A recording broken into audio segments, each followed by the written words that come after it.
I just had an idea pop into my head. Now you can enjoy it, maybe it's malarkey, maybe there's a nugget in it that you can pull something out of, but I was thinking about how history is really pulled forward. Progress happens by the critical thinkers. And I was thinking about how when you're an artist or anybody, a speaker, any kind of somebody who tries to communicate with people, you have there's three parts to the audience.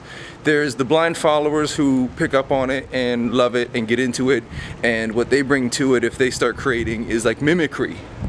And then there's the critical thinkers behind them who catch on to it next, and they take a more reserved stance, and they need to see some momentum accumulate and build up in order for them to give it their seal of approval. So when they create something that's inspired by something they like, it's more of what they're doing with the influence brought to it. And then at the back behind them is the haters who are the last to find out about everything, and that's why they hate stuff, because it's like they're the last to the party, so they go, well, I didn't even want to be at the party anyway. So we're not talking about them.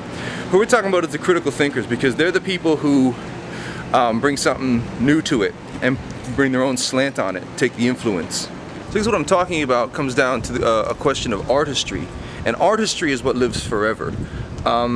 Stuff can get really, really popular in a moment, but if it doesn't have the artistry, it's not going to live forever. And very often the stuff that's got the artistry needs time to simmer and for the audience to pick up on it over time and accumulate over time. So yeah, a lot of times the internet can like distract us from staying focused to a vision that we have or maybe once had about, you know, the world and how it should be and how things should go. Then we get distracted into other people's priorities, let's call it, when it's all about getting the numbers up and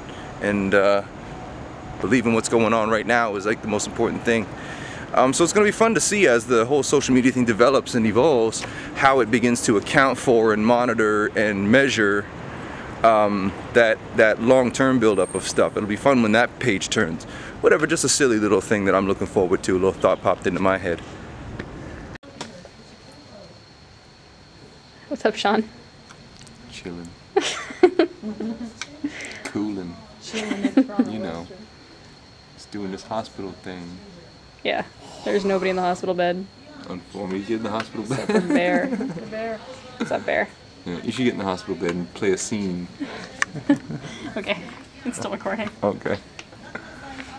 Wait, I gotta prepare for this first. Okay, this is the challenging dramatic role. I'm getting in the hospital then. She's performing a role. Soap opera? Yeah, that's right, the soap opera scene. How about just a scene where they've given me laughing gas? Okay.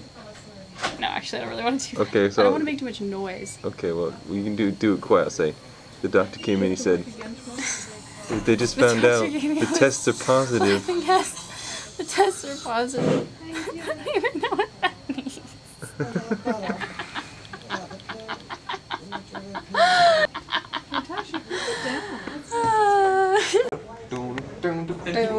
Then of course he played the killer bass like that unbuttons buttons from the heavens. Now he's Jesus, so he could just think it and it would happen. But that's too he decided to do it creatively. Well, yeah, I mean, he likes to really get in touch with the common man. He really likes to know his audience, so he like. Yeah, the common man is capable of playing a bass and can unbutton shirts. Yeah, it's the Saturday Night Fever, Staying Alive, bass line.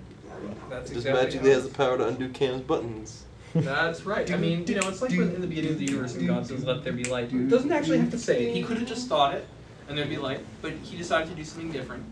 He decided to say it and make it so. It's kind of cool. Are you recording or just looking through? I'm recording. What's up? We're here in the hospital because Zera's got some ailments. Zera has idiopathic intracranial hypertension. I basically fail at having a brain. No, you haven't. I know you haven't. Yo, this bitch is afflicted. Problems. This bitch got problems. Okay, it's Sunday, so I'm going to get some religion up in you. Check this out. When I was yesterday at the hospital visiting Zera, who had to go to the hospital, and that's why I was there yesterday. I was there for most of the day. That's why we didn't record a whole lot. It doesn't really seem like the hospital's the place to do vlogging, you know what I mean? Maybe I should have hosted a talk show in the food court or something. But no, I was down there, and I used what we did shoot because Zera was insistent that I do.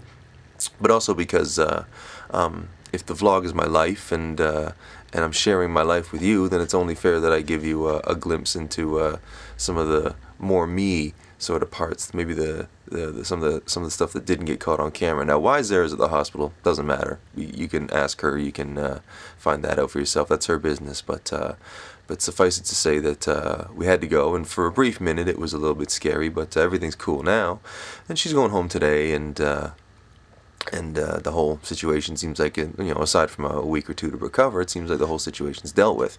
But we got talking about a lot of really deep stuff yesterday, because the girl who was next to Zara in the room, they had one of those shared rooms, kind of went in with the same symptoms, but had a much worse condition. So we got talking about a lot of these things, and how we are these just things that happen to us, or are these things that happen for a reason? And it's really tough from us being just people experiencing these things to look at it and think that there's maybe a rhyme or reason to when bad things happen. But I've never been able to shake it, the feeling that there is, and there's got to be, because what else is the point? And so what I was explaining to Zara is, when people get in these hardship situations, what that is that's like a spirit up on a level that we don't exist on. That's like they're like writing their exam before they can go to the next level. It's like that's a highly evolved angel who, because they've got to be highly evolved to take on a burden like that. So that's how I look at it. I can either take an hour and a half to explain what I mean, or I can put it in direct language that might, give people the wrong impression. But the fact is, it's just like you put your faith in God, that you have a plan, and that plan, you have an agreement with God that the plan that you've got together is for the benefit of like all life everywhere. That's just how it's going, and what I'm putting my faith in. So if some other outcome ends up surprising me, well, then it's a matter of forces are at work bigger than my faith.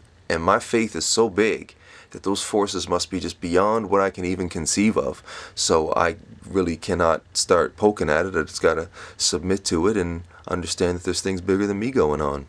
So leave a comment or even a video response and let me know what you think about all this. I mean, like I said at the beginning when I was talking about that art stuff, like maybe I'm just malarkey and have no idea what I'm talking about and I'm just shooting my mouth off. Maybe there's something to it. Let me know what you think either way. And we'll be talking. Thanks so much for watching, and I'll see you again tomorrow.